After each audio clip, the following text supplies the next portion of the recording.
Order order order.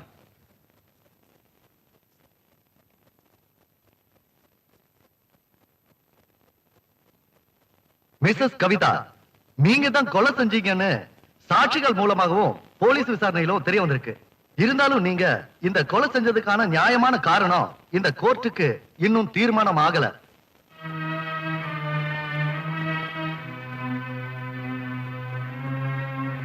குற்றம் செஞ்சேன்னு சொன்ன நீங்களே இந்த குற்றத்துக்கான எல்லா விவரங்களையும் இந்த கோர்ட்ல ஒப்படைக்கணும்னு நான் உங்களுக்கு உத்தரவிடுறேன். சொல்லுங்க.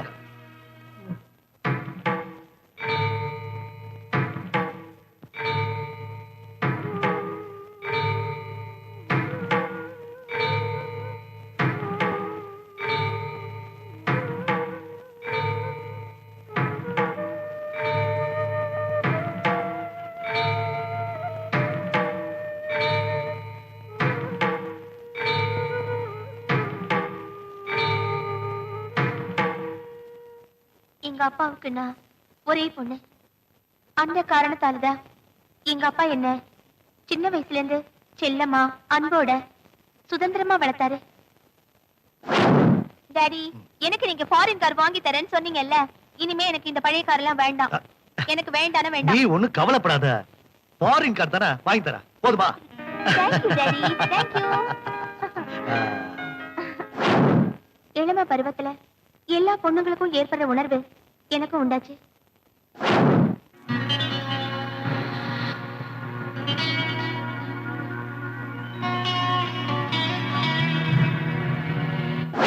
நான் காலேஜில் படிச்சுட்டு இருந்தப்போ எனக்கும் வாசுவுக்கும் ஒரு நல்ல விதமான ஃப்ரெண்ட்ஷிப் ஏற்பட்டுச்சு. அது அன்புல தொடங்கி காதல்ல முடிஞ்சது.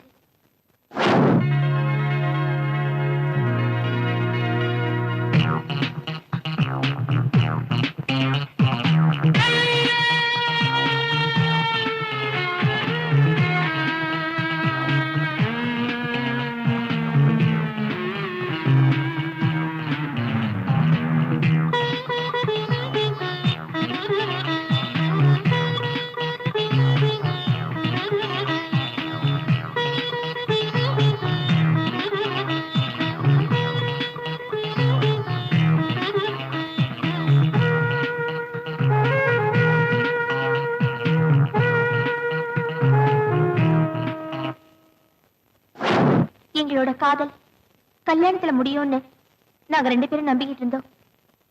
அதனால நாங்க நெருங்கி பழகிட்டோம். Yes, proceed.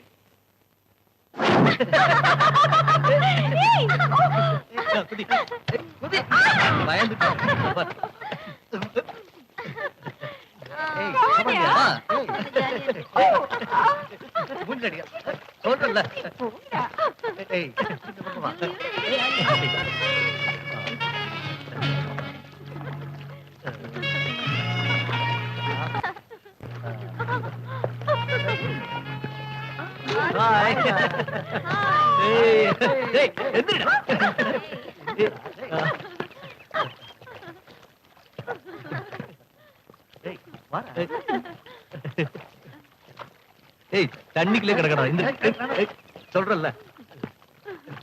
வாடா, நீ வாடா, வா, கமான்.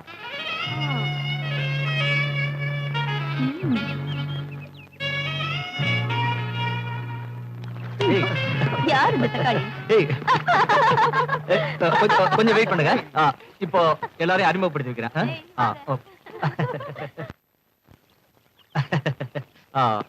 அப்புறம் இவ பிரீத்தி, ஹாய். இவ ஜாலி, ஹலோ. இது ராஜு, ஹாய். ஹாய். இது மித்ரன், ஹாய். அவன் சந்திரன். ஹலோ. ஹலோ. டேய், நீ வாடா குளிக்கலாம். நானா? ஆமா, வா. வா, ஆ, வா, ஐயோ, வா நான் குளிக்கலாம். மாட்டேன். வாடா. ஆஹா, உன்னை ஒரு நாளைக்கு இந்த நீச்சல் குளத்துல குளிக்க வைக்கிறேன். பார்க்கலாம். ஹாய். பாய் பாய்.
ஏய், கிளம்புறேன்டா. ஓகேடா, பாய். Bye. பாய்.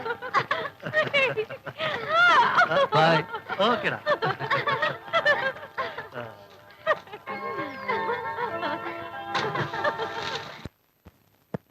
நான் பல தடவை நெருங்கி பழகியும் எனக்கு ஒண்ணும் ஆகல. அப்படிப்பட்ட சந்தர்ப்பங்கள்ல நான் என்ன நானே காப்பாத்திக்கிட்டேன். Come on. I. Sorry sir, பாத்து. சரி, நீ போ, நான் கூப்பிடுறேன். Okay sir.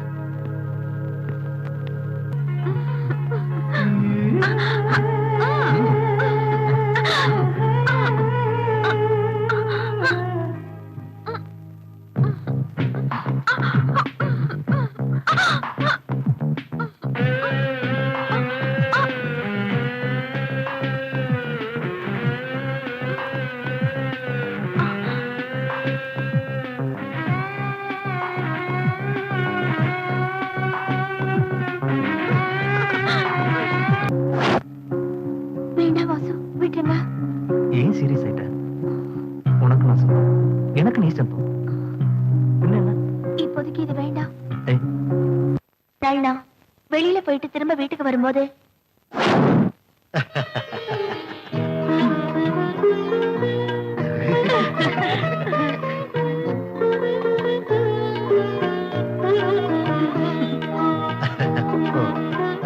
அடுத்த மாசம் ஒரு நல்ல முகூர்த்தமா பார்த்து ஒரு தேதி குறிச்சிடலாம்.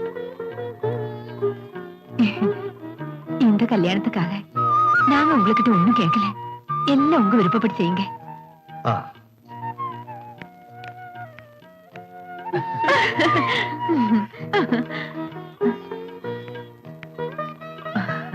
எல்லாம் நல்லபடியா முடிஞ்சிச்சு. அப்போ நாங்க வரட்டுமா? நல்லது, போயிட்டு வாங்க. ஆ, சரி, ஓகே. வரேங்க.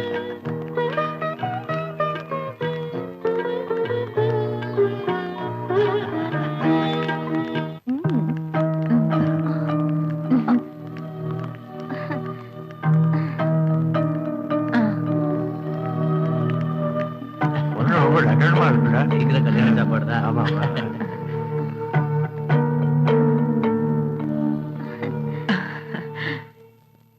என் மருமக பார்க்க ரொம்ப அழகா இருக்கா. நான் வரட்டுமாப்பா? நான் வரேம்மா.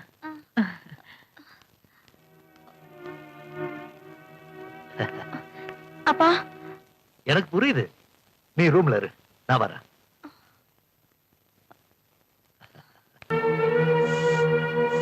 கவிதா, சொந்த ஆக போறவங்களை வரவேற்கிறது நல்ல விஷயம் தானே? அப்பா புரியல. ஜட்ஜு சாமிநாதனை நீ கேள்விப்பட்டிருக்கியா? நல்ல அந்தஸ்தும் கௌரவமும் உள்ள ஒரு குடும்பத்து பெரிய மனுஷன். அவரோட மருமக ஆக போறா என் மக. நீ முட்டி போட்டு தவிழும் போது உன்னோட இடுப்புல அருணா கயிறு போட்ட. நீ மெல்ல மெல்ல தட்டு தடுமாறி நடக்கும் போது கொலுசு போட்டு அழுக பார்த்த. நீ பெரியவளானப்போ உன் கழுத்துக்கு நகை வாங்கி போட்ட. உன்னோட ஆசைகளுக்கு நான் குறை வச்சதே இல்லை. உன்னோட சந்தோஷம் தான் என்னோட சந்தோஷம். அப்போ இந்த கல்யாணம் நிச்சயம் பண்ணியாச்சு. வர்ற 20ஆம் தேதி காலையில 10 மணில இருந்து 11 மணி வரைக்கும் சுப முகூர்த்தம். உனக்கு வேண்டியத நீ கேட்கறதுக்கு முன்னாடியே இந்த அப்பா வாங்கி கொடுத்துருவ. அதையெல்லாம் நீ சந்தோஷமா வாங்கிக்குவ. அதே மாதிரி இதையும் சந்தோஷமா ஏத்துக்கணும். அதான் என் சந்தோஷம். அந்த குடும்பத்துக்கு ஒரே பையன் உன் புருஷனா வரப்போறான். இந்த அப்பாவோட அந்தஸ்தையும் கௌரவத்தையும் நீதான் பாத்துக்கணும்.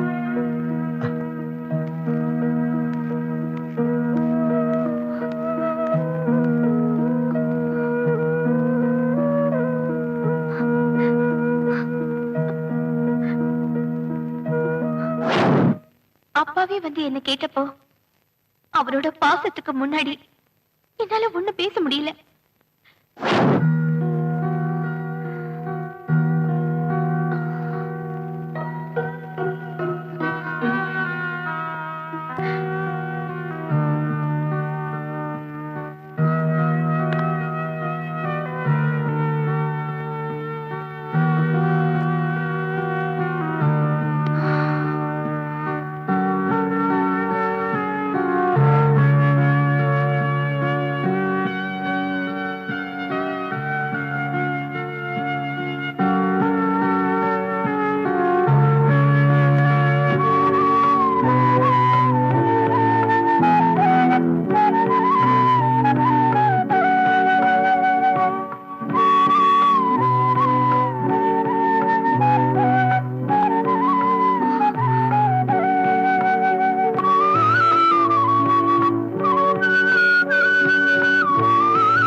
இந்த பிரச்சனைகளுக்கு எல்லாம் ஒரு முடிவு எடுக்கலாம்னா வாசு வேற ஊர்ல இல்ல.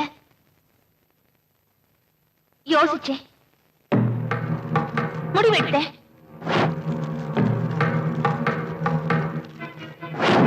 எங்க அப்பாதான் என்ன கஷ்டப்பட்டு வளர்த்தாரு. எனக்காக எதையோ தியாகம் செஞ்சாரு. அவரோட தியாகத்துக்கு முன்னால இந்த காதல் பெருசு இல்லைன்னு எனக்கு தோணுச்சு. அப்பாவோட சந்தோஷமும் அந்தஸ்தும் தான் பெருசுன்னு நான் நினைச்சேன். கல்யாணம் முடிஞ்சதுக்கு அப்புறம் நானும் என் கணவரும் இந்த ஊருக்கு வந்தோம்.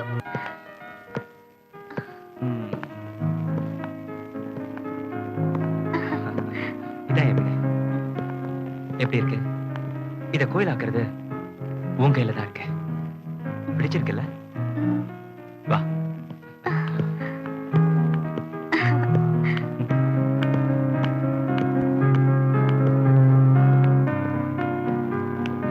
அதோ அதான் நம்ம பெட்ரூம். வா.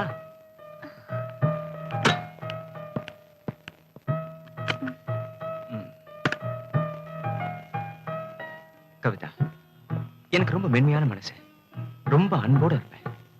என்னையே நான் பல தடவை பாக்கியசாலியான்னு கேட்டுட்டு இருக்கேன். ஆனா நான் உண்மையிலேயே ரொம்ப பாக்கியசாலி. அது எப்படின்னு உனக்கு காட்டுறேன். இன்னும் உனக்கு சரியா புரியல? இப்ப காட்டுறேன்.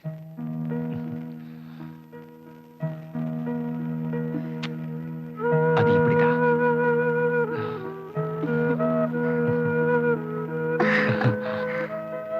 எனக்கு நீங்க புருஷனா கிடைச்சதுக்கு நான் ரொம்ப புண்ணியம் செஞ்சிருக்கணும்.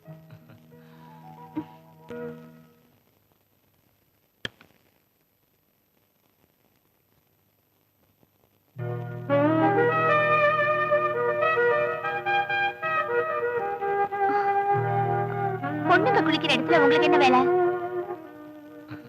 பொண்ணுங்க குளிக்கிற இடத்துல எனக்கு வேலை கிடையாது. ஆனா என் பொண்டாட்டி குளிக்கிற இடத்துல எனக்கு வேலை இருக்கு.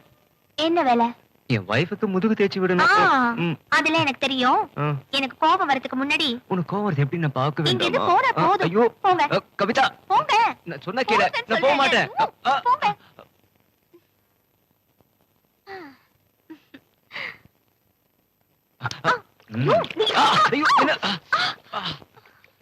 என்னம்மா இது இவ்வளவு சூடா இருக்கு? நீ இதுல பச்சை தண்ணி கலக்கல? ஏதோ ஞாபகத்துல கலக்க மறந்துட்டேன். இத பாருமா, இவ்வளவு சுடு தண்ணி உன் உடம்புல பட்டா உன் உடம்பு என்னத்துக்காகும்? நான் சொல்றத புரிஞ்சுக்கோ. உனக்கு ஏதாவது ஒண்ணு நடந்ததுன்னா என்னால தாங்கவே முடியாது. இரு, இப்ப பாரு. இந்த சுடு தண்ணியில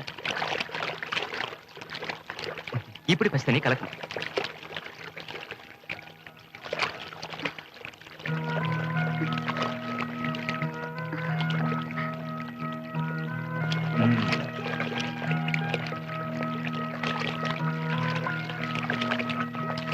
இப்ப சூடு எதமா இருக்கும்.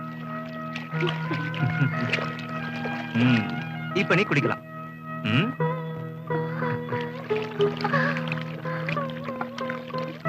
இப்ப எப்படி இருக்கு?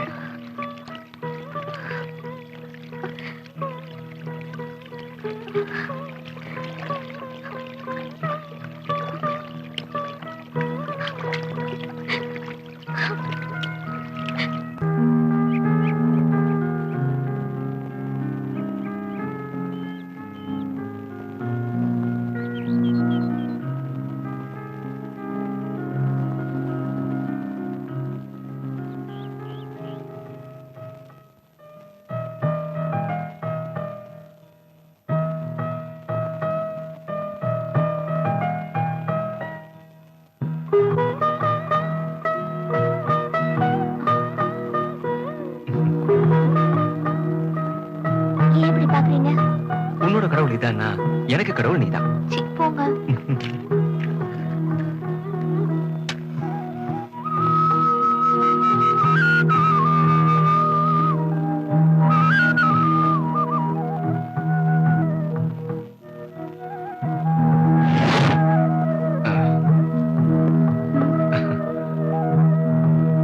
இங்க வா. கற்பூர தீபத்தை பார்த்தா வணங்கணும், கட்டின பொண்டாட்டிய பார்த்தா அணைக்கணும்.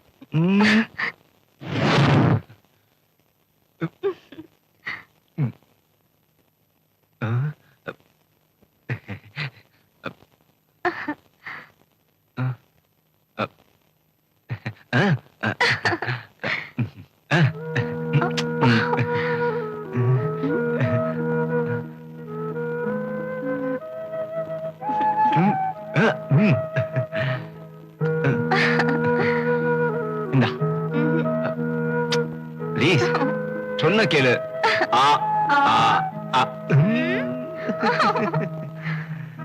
வேண்டாமா வேண்டாமா ப்ளீஸ் கவிதா, சொன்ன கேளு. ஐயோ வேண்டாம், என்னால முடியாது. எனக்காக இல்ல கவிதா. ஐயோ வேண்டாமா ப்ளீஸ்.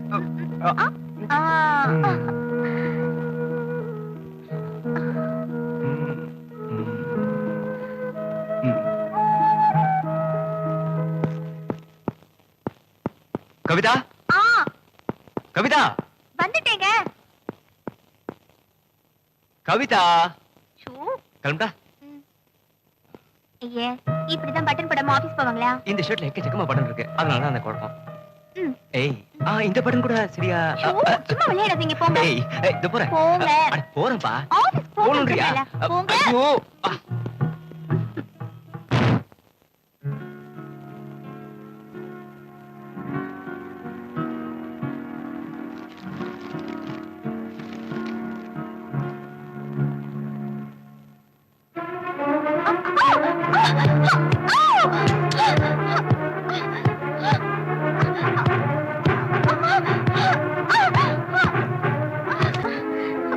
ஐயோ கை இவ்வளவு பெருசா கட்டாயிருக்கு.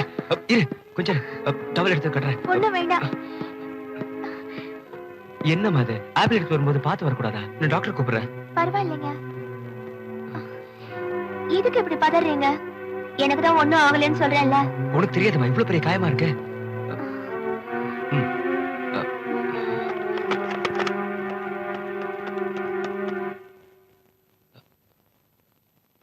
ஹலோ ஹலோ சர்மா கிளினிக்கா? டாக்டர் பாலாஜி இருக்காரா? இல்ல அவர் டிஸ்பென்சரி போயிருக்காரு. டிஸ்பென்சரி போயிருக்காரா? எதுக்கு இவ்வளவு சீக்கிரம் போனாரு? இங்க இருந்து லேட்டா தான் சார் கிளம்புனாரு. சரி சரி நான் அங்கேயே அவர்கிட்ட பேசிக்கிறேன். ஓகே.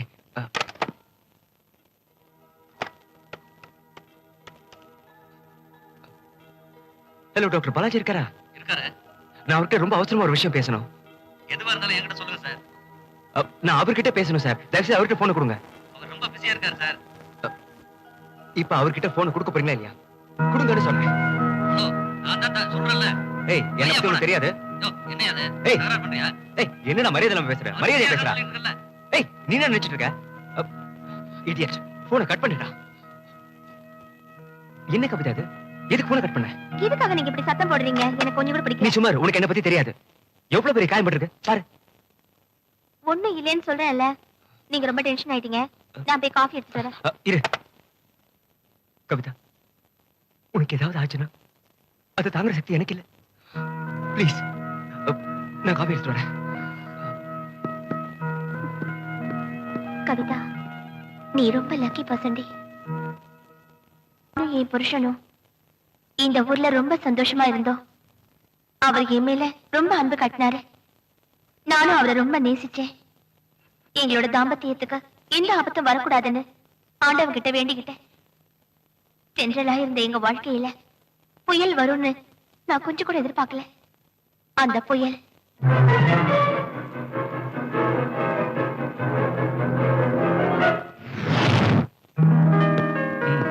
கமான் வா, இது நம்ம வீடுதான். கவிதா, கவிதா.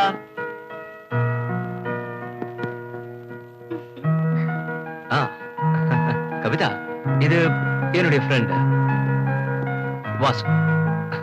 இவன் தான். ஏய்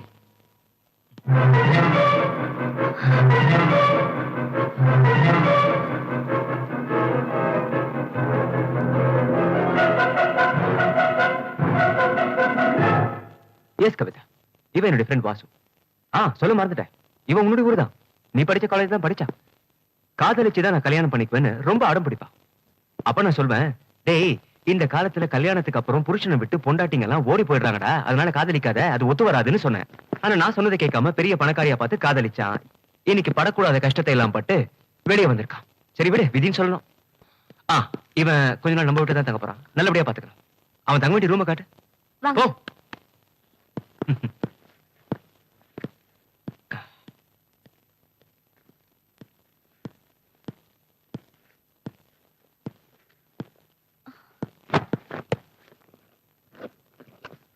உங்களுக்கு என்ன தேவைன்னாலும் கேட்கலாம். என்ன வேணாலும் கேட்கலாமா? எங்க வீட்டுக்கு வாசு வந்ததுக்கு அப்புறம் எனக்கு ரொம்ப பயமா இருந்தது.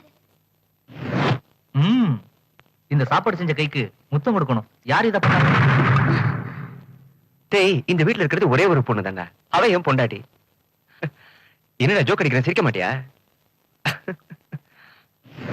வாசு வீட்டுல இருந்ததால எனக்கு ரொம்ப கஷ்டமா இருந்தது. என் புருஷன் கிட்ட எங்க காதல் விஷயத்த எங்க அவர் சொல்லிடுவாரோன்னு எனக்குள்ள ஒரே டென்ஷன். என் புருஷன் இல்லாத நேரத்துல என்ன கெடுக்க வந்திருப்பானோ அப்படின்னு ஒரே குழப்பத்துல இருந்தேன்.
ஒரு நாள் என் புருஷன் இல்லாத சமயத்துல வாசு என்ன காரணத்துக்காக என் வீட்டுக்கு வந்தான்னு தெரிஞ்சுக்க நான் அவன் ரூமுக்கு போனேன்.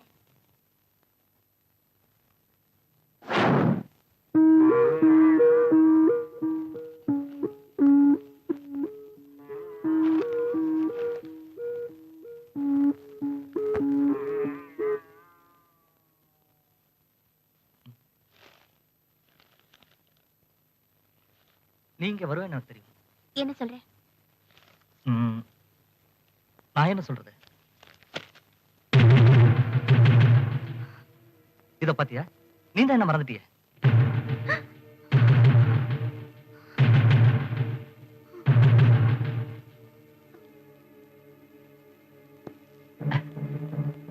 நீ மறக்கலாம், ஆனா என்னடா அதை மறக்க முடியலையே. உன்னை பார்த்ததை மறக்க முடியுமா? கோயில்ல உன்னை பார்த்து ஐ லவ் யூ சொன்னேன், அதை மறக்க முடியுமா? நீச்சல் குளத்துல நம்ம 2 பேரும் ஒண்ணா குளிச்சோமே, அதை மறக்க முடியுமா? ஒரே ரூம்ல நம்ம ஒண்ணா இருந்துமே, அதை மறக்க முடியுமா? சொல்லு கவிதா, நீ என்ன விரும்பி அப்படியே கட்டி பிடிச்சியே, அதை மறக்க முடியுமா? சொல்லு கவிதா, நீ இந்த இடத்துல முத்தம் கொடுத்தியே, அதை மறக்க முடியுமா? போதும் வாசு, போதும். நான் எதையும் மறக்கல.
இந்த கொலை செய்ததற்கான எல்லா காரணங்களையும் தெளிவாகவும் உண்மையை மறைக்காமல் வெளிப்படையாக பேசிய கவிதாவை இந்த கோர்ட் பாராட்டுகிறது.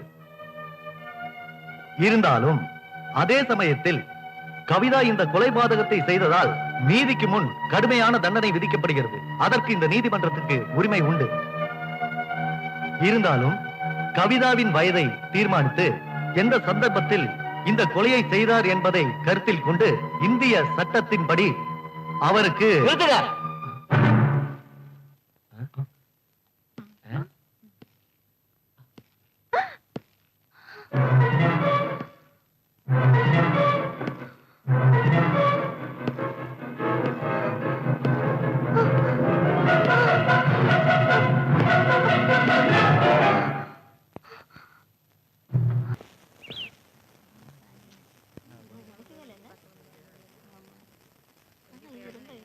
Order order order.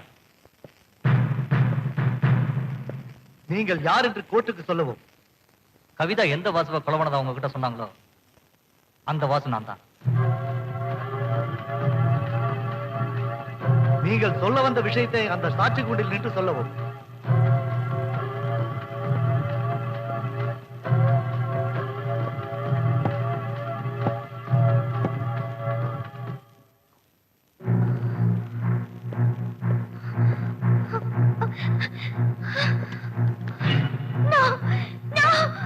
நான் சொல்வதெல்லாம் உண்மை. உண்மையை தவிர வேறொன்றும் இல்லை.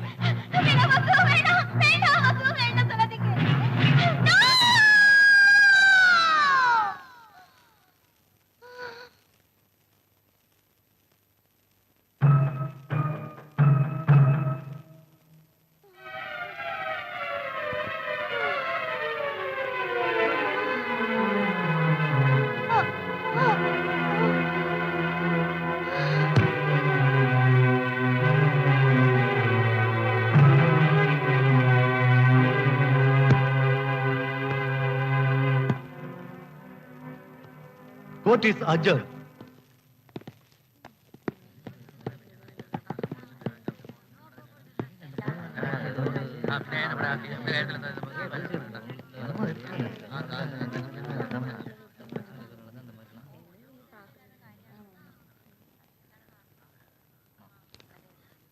Order order order. கவிதாவை போலீஸ் பாதுகாப்போடு ஆஸ்பத்திரியில் அட்மிட் செய்து சிகிச்சை அளிக்க வேண்டும் என்று இந்த கோர்ட் உத்தரவிடுகிறது. இனிமேல் உள்ள விசாரணையில் கவிதாவுடைய வாக்குமூலம் இப்போதைக்கு தேவையில்லை என்பதால் இந்த கோர்ட் தன் நடவடிக்கையை தொடரும்.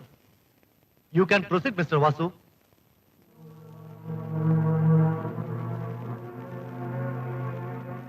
நீங்கள் சொல்ல வேண்டியதை சொல்லலாம். நானும் கவிதாவும் காலேஜ்ல ஒண்ணா படிச்சிட்டு இருந்தோம். நட்புல ஆரம்பிச்ச எங்க அன்பு காதல்ல முடிஞ்சிடுச்சு. சந்தர்ப்ப வசத்தால கவிதாவுக்கு வேறொரு இடத்துல கல்யாணம் நிச்சயம் பண்ண வேண்டிய சூழ்நிலை ஏற்பட்டுச்சு. கவிதாவுக்கு ஒரு நல்ல லைஃப் கிடைச்சிடுச்சேன்னு சந்தோஷப்பட்டு மனசை தேத்திக்கிட்டேன்.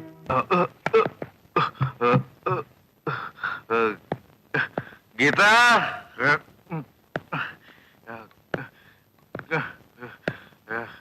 Geetha, Geetha,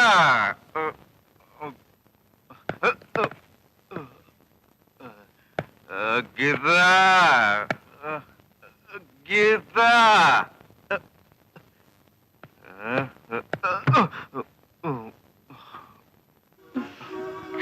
Hello, darling. How are you?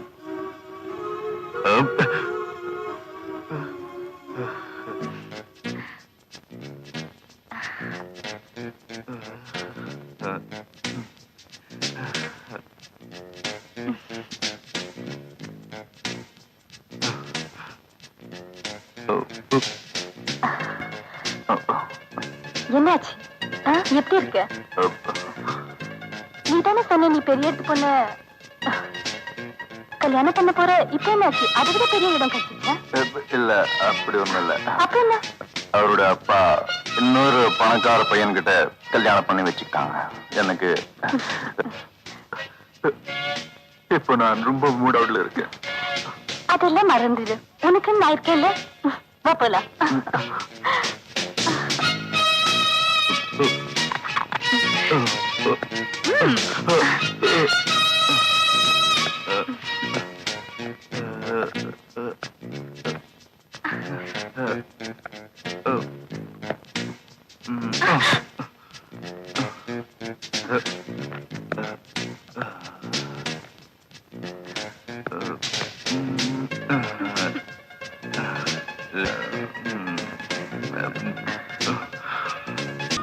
அந்த ஊருக்கு வந்தப்போ என் ஃப்ரெண்டு கேசவனை சந்திச்சேன்.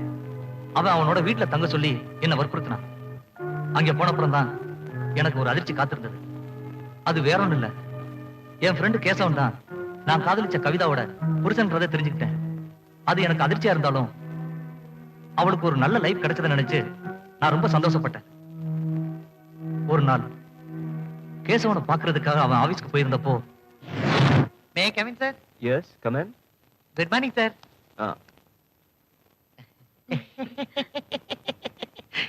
சரி,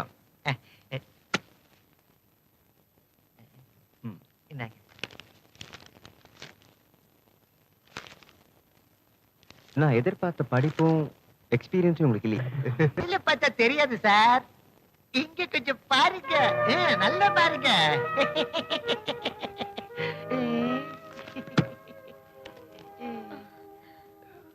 என்ன சொன்ன? ரெண்டு கண்ணாலையும் நல்லா பாருங்க. நஷ்டப்பட பாருங்க சார்.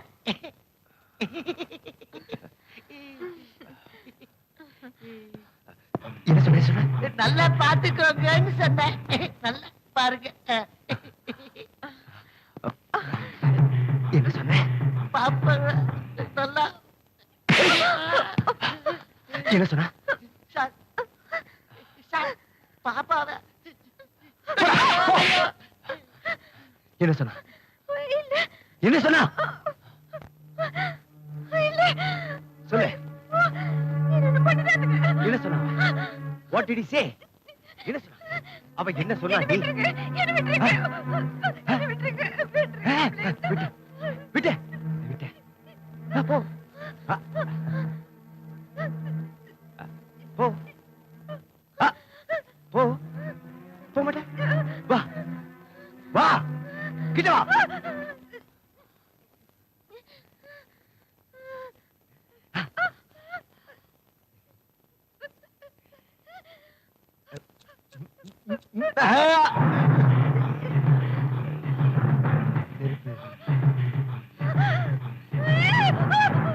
பயமா இருக்கா?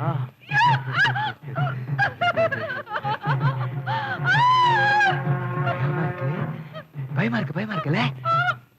கைட்ட கழட்டடி, கழட்டுன்னு சொன்ன. கழட்டு.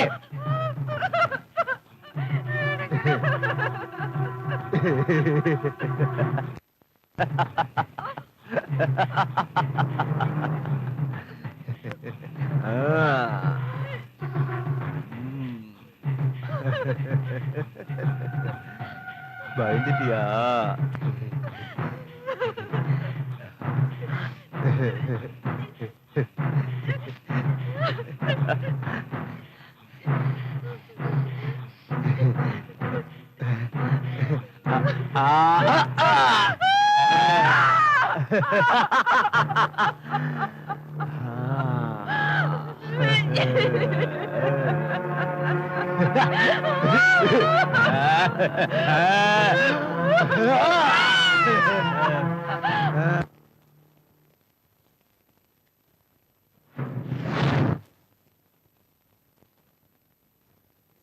கேசவனோட ஆபீஸ்ல இருந்த அந்த கண்ணாடி வழி அந்த காட்சியை பார்த்தப்போ நான் அதிர்ச்சி ஆயிட்டேன். உணர்ச்சி வசப்படாம மேற்கொண்டு சொல்லுங்க. என்ன போல ஒருத்தன் தான் கேசவன் நான் நினைச்சுக்கிட்டு இருந்தேன். ஆனா அவனுக்குள்ள பதிக்கிற மிருகத்தனத்தை நான் பார்த்துட்டேன். நல்ல ஒரு நண்பனா இருந்த கேசவன் ஒரு மனநோயாளின்னு என்னால புரிஞ்சுக்க முடிஞ்சது. வேலை தேடி வந்தவங்களை சிகரெட்டால சுட்டும் அடிச்சும் உதைச்சும் அவன் பார்த்து அதையெல்லாம் ரசிச்சுட்டு இருந்தான். இத பார்த்த உடனே நான் அங்கிருந்து ஓடிட்டேன். உடனே கவிதாவோட நினைவுதான் எனக்கு வந்துச்சு. வீட்டுக்கு போய் கவிதாவை பார்த்து அவகிட்ட எல்லா விஷயத்தையும் சொல்லிட்டேன்.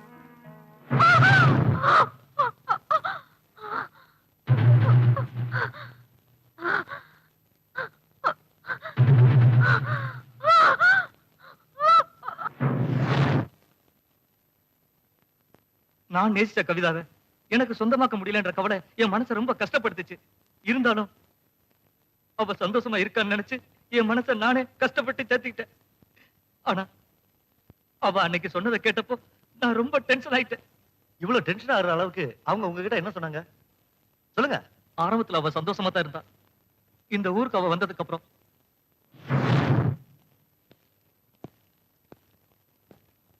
கவிதா இதான் என் வீடு. இத கோயில மாத்திரது உங்க கையில தான் இருக்கு.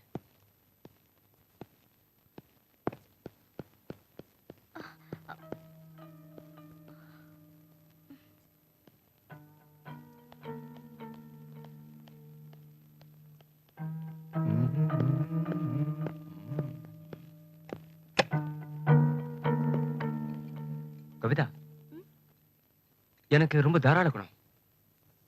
எல்லாரும் ரசிக்கிறதை விட அதிகமா ரசிக்கணுன்றதுக்காக தான் நான் கல்யாணம் பண்ணிக்கிட்டேன். கல்யாணத்துக்கு முன்னாடி எனக்கு இருந்த ஒரே சந்தோஷம்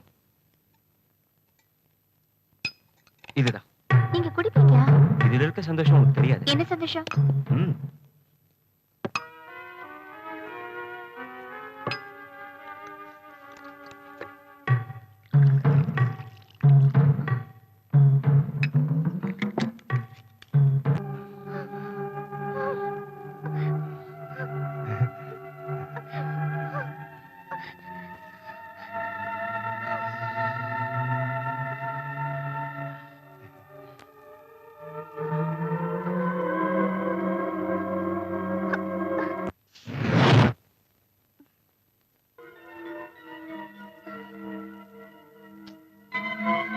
கவிதா, ஏய் கவிதா,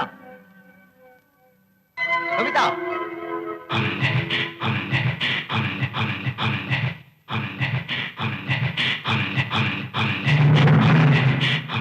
ஏண்டி நான் நாய் மாதிரி குறைச்சிக்கிட்டு இருக்கேன், உன் காதலிய வேலையா? என்ன நினைச்சிட்டு இருக்க? நான் சொல்றத நீ வச்சுக்கிட்டு இருந்தேங்க, அதுல கவனிக்கல. நான் உன் புருஷன்டி, அது உனக்கு ஞாபகம் இருக்குல்ல? குளிடி. நீ குளிக்க போறியா?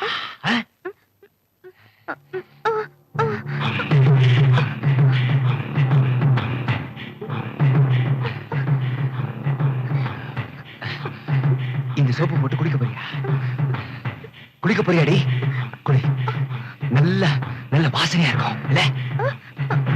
சொல்லு சொல்லு, வாசனையா இருக்கும்ல? சொல்லு. மனநோயாளியா? இந்த விஷயம் கேசவனோட பேரண்ட்ஸுக்கு தெரியுமா? கேசவன் ஹாஸ்டல்ல தான் படிச்சான். அங்கிருந்தா இந்த குணம் ஆரம்பிச்சிருக்கும்னு நான் நினைக்கிறேன். கேசவனோட அப்பாவுக்கு இதை பத்தி ஒண்ணும் தெரியாது. ஆனா அவங்க அம்மாவுக்கு ஆரம்பத்துல இதை பத்தி எல்லாம் நல்லா தெரியும்.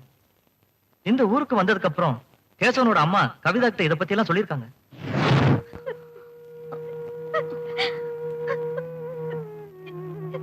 நீ வேதனைப்படக்கூடாதுமா. என்னோட மகன் ஹாஸ்டல்ல படிச்சதுனால அவனோட நடவடிக்கையை புரிஞ்சுக்க முடியாம போயிடுச்சு. வளர்ந்து வாலிபன ஆனதுக்கு அப்புறம் தான் வீட்டுக்கு வந்தான்.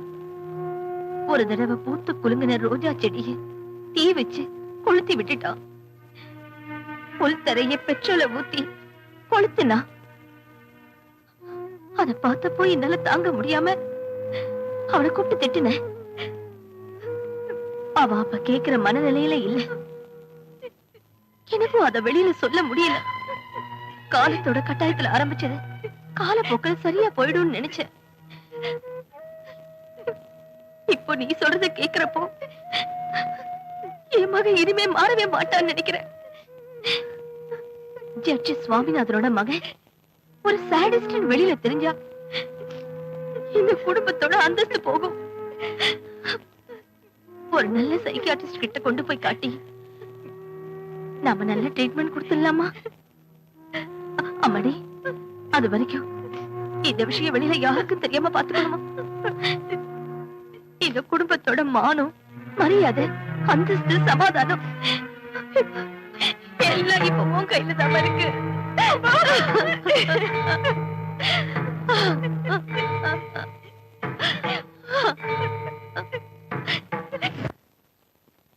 சந்தோஷமா வாழ வந்த கவிதாவை கேசவனோட குடும்பம் தீராத துக்கத்துல ஆழ்த்திடுச்சு. வாழவோ சாகவோ முடியாம போன கவிதாவை சமாதானப்படுத்த கூட என்னால முடியல. கேசவன் ஒரு நாள் ஊருக்கு போனப்போ நான் கவிதா கிட்ட பேசினேன்.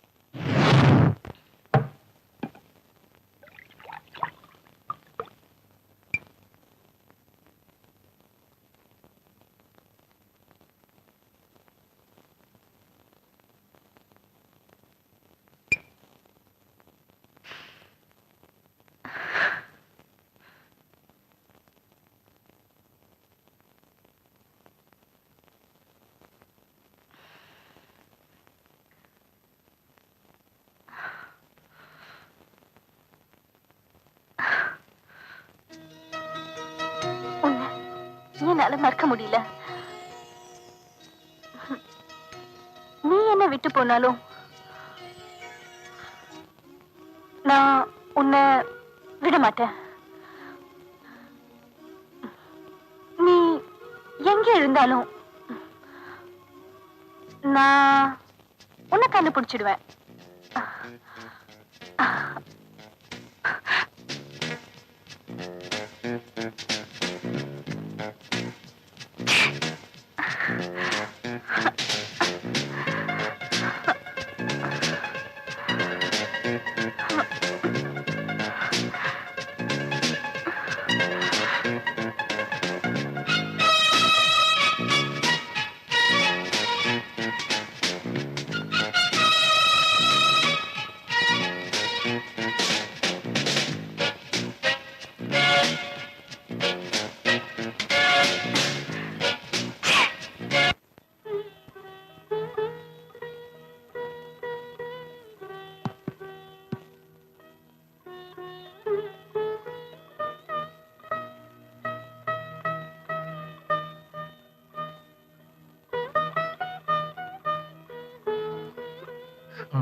அழு, நல்ல அழு. எதுக்கு எனக்கு இப்படி ஒரு வாழ்க்கையை கொடுத்தேன்னு கடவுள்கிட்ட கேட்டு அழு. கவிதா, ஒரு நல்ல அப்பாவுக்கு நல்ல மகளை தானே நீ பிறந்த. உன் அப்பா உன என்ன போலதான் வளர்த்தாரு.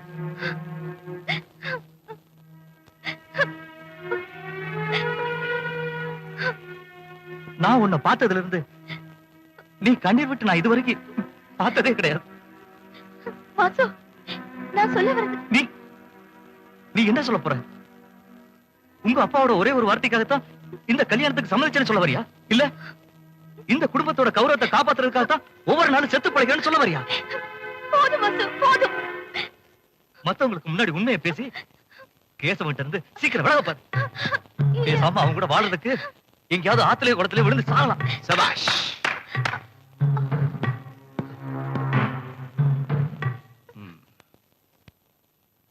பாஞ்சாலியை காப்பாத்த வந்த கலியுக கண்ணன் நீதானா? இத பாரு கேசவா, டேய் வாய மூடு. அடுத்த ராத்திரியில அடுத்தவன் முன்னாடிக்கிட்ட கிசு கிசுக்கிற உன்னை நான் என்னடா சொல்றது? சும்மா மடத்தனமா பேச. என்னடா மடத்தனம்? ஏடா மடத்தனம் பேசுறது? நீ தானே பேசுற? மடத்தனமா பேசுற? டேய், டேய், என்னடா என்ன பேசிக்கிட்டு இருக்க? டேய், டேய்,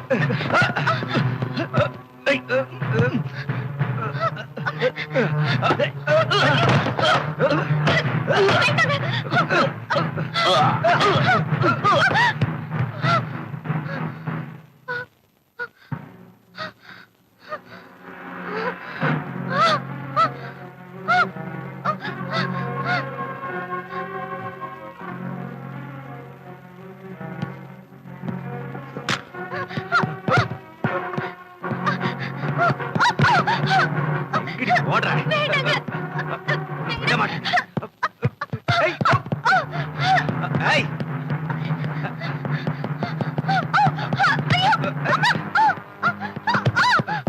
மாட்டியா? உன்னை விட மாட்டேன். விட மாட்டேன்.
கவிதா, நீ மனுஷனை கொண்டா தானே தப்பு. நீ கொண்டது மிருகத்தை தானே. வா. இல்ல வாசு, நான் தப்பு பண்ணிட்டேன். தண்டனை அனுபவிக்க தயாரா இருக்கேன் வாசு. நான் சொல்றத கேளு கவிதா. வா. வேண்டாம் வாசு. வெளியில யாரோ வர சத்தம் கேக்குது. வா நீ கவிதா, போ, போ. போயிடு. சீக்கிரம் போ. போ.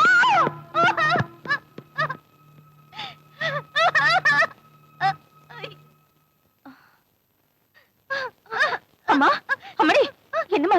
ஐயோ, என்னமாச்சு?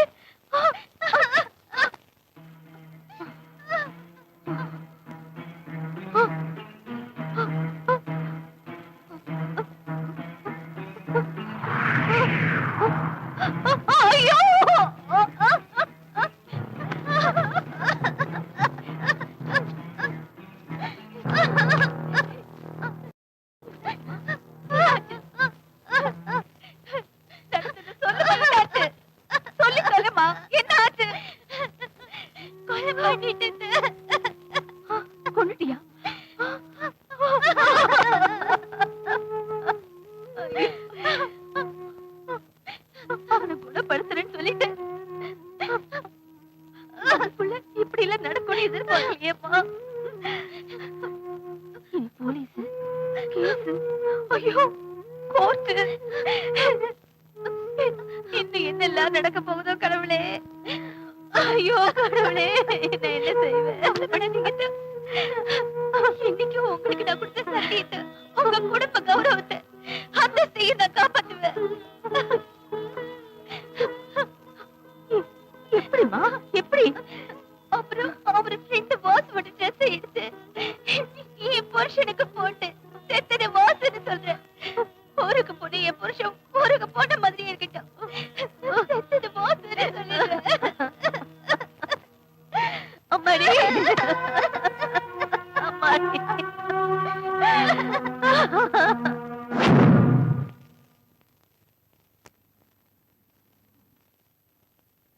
கவிதா என்னை கட்டாயப்படுத்துறதுனால கார் வர சத்தத்தை கேட்டு நான் அங்கிருந்து புறப்பட்டேன். இருந்தாலும் கவிதாவோட நிலைமை என்னாச்சுன்னு தெரிஞ்சுக்க வந்தப்போ நான் கவிதாவை கெடுக்க வந்ததாகவும் அந்த சமயத்துல நான் செத்துட்டதாக ஊர்ல பேசிக்கிட்டதை என்னால புரிஞ்சுக்க முடிஞ்சது. இப்பவும் என்னோட கவிதாவுக்காக நான் செத்து போனதாகவே இருந்திருப்பேன். ஆனா மோசமானவன், வஞ்சகன், தான் காதலிச்சவனையே கெடுக்க வந்தன்ற பேரோட இறந்து வாழ எனக்கு இஷ்டம் இல்லை. அதுக்காகத்தான் உண்மையை சொல்றதுக்காக இந்த கோர்ட்டுக்கு நான் வந்திருக்கேன். இந்த வழக்கு ஒரு விசித்திரமான வழக்கு என்று கோர்ட் தீர்மானிக்கிறது. அதோடு கவிதாவுக்கு ஏற்பட்ட அவமானத்தையும் கஷ்டத்தையும் மறந்து தன் அப்பாவின் அந்தஸ்திற்காகவும் கௌரவத்திற்காகவும் தன் காதலையும் விட்டுக் கொடுத்திருக்கிறார். திருமணம் நடந்து தன் குடும்ப கௌரவத்திற்காக தன் கணவனால் தனக்கு ஏற்பட்ட கஷ்டங்களை சகித்து வாழ்ந்து கொண்டிருந்திருக்கிறார். என்றாவது ஒரு நாள் தன் கணவன் திருந்தி நல்ல மனிதனாக வருவான் என்ற நம்பிக்கையில் அவர் வாழ்ந்து வந்திருக்கிறார். அந்த நம்பிக்கையை ஒவ்வொரு நாளும் அவர் இழந்திருக்கிறார். தன் கணவனுடைய கொடுமையை தாங்க முடியாமல் அவர் அவளை கொலை செய்திருக்கிறார். இருப்பினும் அவர் செய்த குற்றம் குற்றம்தான். இருந்த போதிலும் அவர் மன்னிக்கப்பட வேண்டியவரும் கூட. ஆனால் கவிதா இப்போது மனம் பேதலித்த நிலையில்தான் அவரை ஒரு நல்ல மனநல மருத்துவமனையில் சேர்த்து சிறந்த சிகிச்சை அளிக்க வேண்டும் என்று கோர்ட் உத்தரவிடுகிறது.